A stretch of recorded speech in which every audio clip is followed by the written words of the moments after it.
السلام علیکم، میرا نام ڈاکٹر عبیرہ ہے اور آج جس ٹاپک پہ آپ کو اویئرنیس دینے کے لیے میں آئی ہوں وہ ہے پوسٹ فریکچر ریہیبلیٹیشن۔ سب سے پہلے میں آپ کو یہ بتا دوں کہ پوسٹ فریکچر ریہیبلیٹیشن کا مطلب کیا ہے۔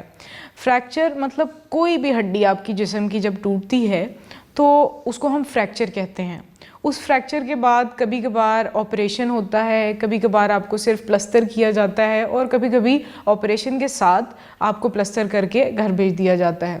عموماً لوگوں کا یہ ایک کانسیپٹ ہے کہ جب ہماری سرجری ہو گئی ہے، ہماری ہڈی ٹوٹی تھی، اس کے بعد انہوں نے اس ہڈی کو جوڑ دیا، جس بھی پروسیجر کے ذریعے انہوں نے جوڑ دیا، اس کے بعد انہوں نے آپ کو گھر بھیج دیا ہے۔ تو اس پہلے تو وقت ہوتا ہے کہ جب آپ کے ٹانکے ہوتے ہیں تو آپ ان ٹانکوں کے ٹائم پہ اپنے آپ کو بالکل نہیں ہلاتے کہ جی اگر ہم اپنی ٹانگ ہلا لیں گے یا اپنی بازو ہلا لیں گے تو پتہ نہیں کیا ہو جائے گا، ٹھیک ہے۔ لیکن جب وہ ٹانکے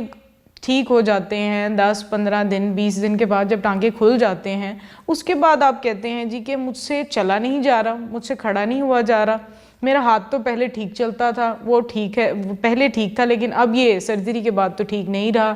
اکثر جب پلسٹر ہوتا ہے تو پلسٹر آپ کو 3 سے 6 ہفتے تک بھی ہوتا ہے۔ جب وہ 6 ہفتے بعد پلسٹر اترتا ہے تو آپ کو لگتا ہے کہ جیسے اگر آپ کی ایک ٹانگ میں فریکچر ہوا تو آپ کو محسوس ہوتا ہے کہ وہ ٹانگ آپ کی دوسری ٹانگ سے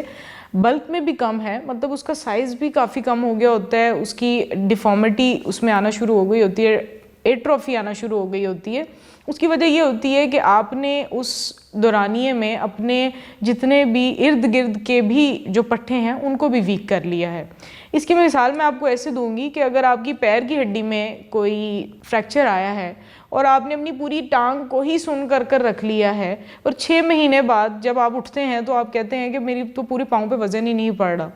تو اس صورت میں لوگوں کا ایک یہ مت ہے کہ آپ کو پوسٹ فریکچر ریہیبلیٹیشن کی کوئی ضرورت نہیں ہے۔ جیسے ہی آپ کے ٹانکے کھلیں گے یا پھر آپ کو پلسٹر اتارا جائے گا تو آپ خود سے چلنے لگ جائیں گے۔ کچھ لوگوں کی ول پاور بہت اچھی ہوتی ہے اور ان کی جو ان کو گائیڈنس ہوتی ہے، ان کے ڈاکٹرز ان کو بہت اچھے، ان کے سرجنز بہت اچھا گائیڈ کرتے ہیں، تو وہ ان تھوڑی بہت ورزشوں کے ذریعے بھی، تھوڑی بہت موومنٹ کے ذریعے بھی اپنے آپ کو اپنی نارمل فنکشنل ایکٹیویٹی کی طرف عام لوگوں سے بہت جلدی لے آتے ہیں۔ لیکن اس کو ہم ہر انسان کے لیے نہیں استعمال کر سکتے، کیونکہ میں خود بہت سے ایسے مریض جانتی ہوں جو میرے پاس اپنی سرجری ہونے کے 1 سال بعد 1.5 سال بعد آتے ہیں اور کہتے ہیں جی کہ ہمارا گھٹنا صرف اتنا اٹھتا ہے، اس سے زیادہ نہیں اٹھ پاتا، ہماری بازو صرف اتنی کھلتی ہے، اس سے آگے نہیں کھل پاتی۔ اس کی بیسک وجہ یہی ہے کہ جب آپ کے جسم میں اتنی طاقت ہوتی ہے، جب بالکل تازہ زخم ہوتا ہے تو اس کو ہم بہتر طریقے سے ایک موومنٹ میں لا سکتے ہیں، لیکن جب آپ اس کو بہت دیر تک ایک جگہ پر ساکن رکھتے ہیں، سخت کر کے رکھتے ہیں، تو آپ کے مسل میں وہ طاقت نہیں رہتی ہے، کنٹریکچرز بننا شروع ہو جاتے ہیں، اور ایک بار جب آپ کا کنٹریکچر بن جاتا ہے اس کے بعد ایون کسی بھی فزیکل تھیراپسٹ کے لیے بھی بہت مشکل ہے کہ وہ آپ کو نارمل فنکشنل ایکٹیویٹی کے لیے کی طرف لے کر آئے۔ اب ایسا نہیں ہے کہ اگر آپ کو فریکچر ہوا ہے اور آپ اس ویڈیو کو دیکھنے کے بعد سوچیں کہ ہمارے فریکچر ہوا ہے اور ہمیں فزیکل تھیراپسٹ کی اسی دن ضرورت پڑ گئی ہے، ایسا نہیں ہے کہ آپ کو اسی دن ضرورت ہے۔ کچھ گائیڈ لائنز ہوتی ہیں جو آپ کو آن ٹائم گائیڈ کر دی جاتی ہیں۔ جب آپ کی سرجری ہوتی ہے آپ کو یہ بتا دیا جاتا ہے کہ آپ نے اتنے عرصے کے بعد اپنے پنجوں پر وزن ڈالنا ہے، اتنے عرصے بعد اپنی ہیل پہ وزن ڈالنا ہے، اتنے عرصے بعد آپ نے اپنی پوری ٹانگ پر وزن ڈالنا ہے، اور اگر ہاتھوں کے لیے بھی ایسا ہے تو اس کے لیے بھی آپ کو عمومی گائیڈ لائنز خود بتائی جاتی ہیں۔ کسی بھی فزیکل تھیراپسٹ جو بھی آپ کے پاس ہو آپ اس سے یہ گائیڈ لائنز لے سکتے ہیں۔ ضروری نہیں ہے کہ آپ ہر بار فزیو تھیراپی میں آپ کو ٹریننگ جمز کی طرح کروائی جائے، آپ کو اسٹرینتھنگ ٹریننگ کروائی جائے۔ فزیکل تھیراپی اٹ سیلف ایک ریہیبلیٹیٹیو فیلڈ ہے، یعنی کہ post fracture rehabilitation it self exist کرتی ہے، اور آپ سب کو اس کی بہت ضرورت ہے۔ جو لوگ بھی فریکچر، جن کو اپنی زندگی میں کبھی فریکچر کا سامنا کرنا پڑا ہے، ان کو اس بات کا بہت اچھے سے اندازہ ہوگا کہ جتنی جلدی وہ فزیکل تھیراپی کی طرف آتے ہیں آفٹر دیٹ فریکچر،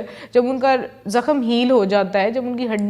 ہیل ہونا شروع ہو جاتی ہے، دین ان کو ڈیفینیٹلی اپنے پٹھوں کو بھی نارمل ایکٹیویٹی کی طرف لانا پڑتا ہے، اور اس کو لانے کے لیے ان کو فزیکل تھیراپی کی، پوسٹ فریکچر ریہیبلیٹیشن کی بہت ضرورت ہوتی ہے۔ آپ کے ارد گرد اگر کسی کو بھی فریکچر ہوتا ہے یا پھر آپ کے کوئی جاننے والوں میں ایسا کوئی مسئلہ ہوتا ہے تو آپ ان کو ضرور گائیڈ کریں کہ خود سے کسی بھی طرح کی موومنٹس یا پھر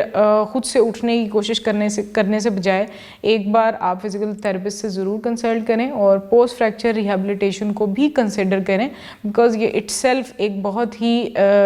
ڈومینڈ فیلڈ ہے اور بہت سے لوگوں کو اس کے بارے میں اویئرنیس نہیں ہے۔ امید ہے کہ آپ کو اس ویڈیو کے آخر تک اس بات کی اویئرنیس آ گئی ہوگی کہ ریہیبلیٹیشن فار پوسٹ فریکچرز کیوں ضروری ہے۔ شکریہ۔